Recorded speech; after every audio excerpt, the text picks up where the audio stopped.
تعالي اقولك ايه السر اللي بيخلي القطايف مقرمشة لتاني يوم، والاخر واحدة هتاكليها هتفضل معاكي مقرمشة. فان شاء الله النهاردة هقولك سر لونها الموحد الجميل وسر قرمشتها. يلا بينا نبدأ ونقول بسم الله الرحمن الرحيم. اول حاجة هبدأ بيها الشربات بتاعي. انا اول كده ما يدخل عليا رمضان اقوم جايبة كيلو سكر وعاملاه كله شربات. عايزه اقول لكم انه بينفعني بطريقه مش طبيعيه، بيسهل عليا كل الحلويات واي حاجه عايزه اقوم اعملها بسرعه كده بيكون عندي الشربات جاهز في التلاجة. وبما ان القطايف كانت اول حلويات عملتها في رمضان فجهزت بقى كيلو السكر اللي انا بعمله على طول، وعشان بزياده للحلويات اللي بعد كده. طبعا انا نزلت لكم وصفة الجلاش، بس كانت القطايف اتعملت قبل الجلاش، لكن الجلاش نزل لكم الاول وبعد كده القطايف. ما شاء الله هتستفادوا من الحلقة جدا النهاردة. حلويات رمضان كلها بتحب الشربات يكون وسط، ولا تقيل ولا خفيف.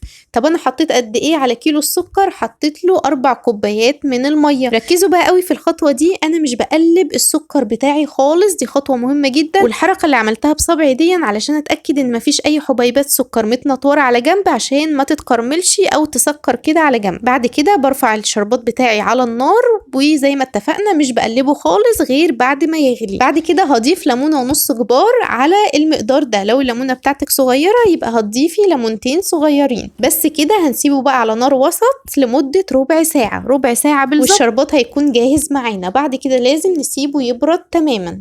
هنا بقى جهزت الحشوة بتاعتي، عبارة عن سوداني وجوز هند وزبيب، قلبتهم مع بعض كويس جدا. وبعد كده هضيف عليهم معلقتين كبار من العسل او من الشربات، بس اهم حاجة يكون بارد. وبعد كده اقلبهم مع بعض كويس جدا جدا، ودي احلى حشوة تحشي بيها القطايف بتاعتي. كمان انا بقى من النوع اللي بحب احشيه تمر، فهجهز شوية كده من التمر او البلح الطري، وعلشان احشي شوية كده من القطايف بالتمر. اول نصيحة احب اقولها لك ان القطايف بتاعتك لازم تكون صبحة، دي معلومة معروفة جدا. لو القطايف بتاعتك مش صبحة هتلاقيها بتشقق معاكي وما بتتقفلش كويس، وانتي بتقفلي على الحشوة ما بتلزقش حلو، وكمان هتلاقيها بتفتح في الزيت وبتتقطع معاكي. فمهم جدا القطايف تكون صبحة. طب انا دلوقتي كمية القطايف دي مش هتتاكل كلها، اعمل ايه؟ هتحشيها، لازم انك انتي تحشيها كلها، وبعد كده تعيني جزء في الفريزر. طبعا بعد ما تلفيه في كيس كويس قوي او تقفلي عليه بستريتش كويس وتعينيه في الفريزر وهو محشي، علشان لو ما حشيتهوش بعد كده لما تيجي تخرجيها من الفريزر مش هتعرفي تحشيها. فلازم تحشيها الاول وتقفلي عليها وتعينيها في الفريزر وهي صبحه، وبعد ما تخرجيها من الفريزر تبداي تحمريها على طول، هتبقى معاكي صبحه زي ما دخلتيها وهتديكي نتيجه حلوه باذن الله. طبعا اهم حاجه وانتي بتحشيها تتكي بقى على الاحراف بصوابعك كويس جدا، هتلاقيها بتقفل حلو جدا. اهم حاجه لما تيجي تشتري القطايف تشتريها من مكان يكون شغال وبيعملها على طول صابح بصابح، علشان تضمني انها تتقفل معاكي حلو وتبقى جميله. طبعا لما بتبقى صبحه بتبقى تحفه. تعالوا بقى للتسويه وركزوا معايا قوي قوي يا حبيباتي في الخطوه دي.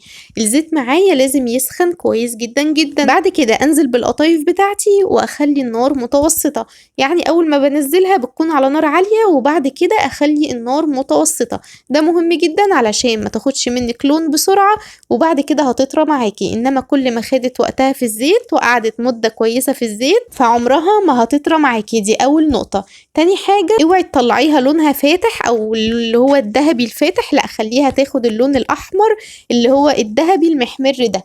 اللون ده مهم جدا. عايزه اقولك ان عمرها ما هتطرى معاكي، هتكون مقرمشه وتحفه اللهم بارك. انما بقى لو طلعتيها لونها فاتح او واخده لون اصفر فاتح او ذهبي فاتح فبصراحه هتطرى معاكي بعد اول ساعه من عمايلها. بعد كده لازم نخرج القطايف بتاعتنا على مصفى، يعني ما نخرجهاش على الشربات على طول.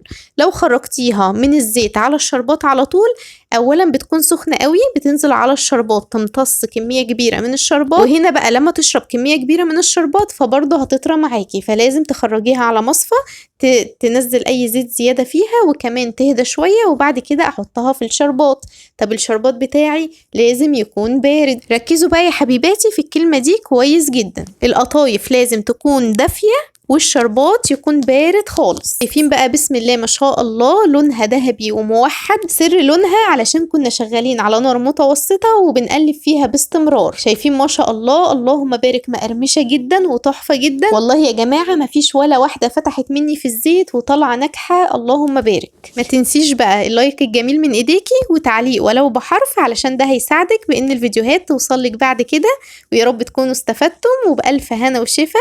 والسلام عليكم ورحمة الله وبركاته.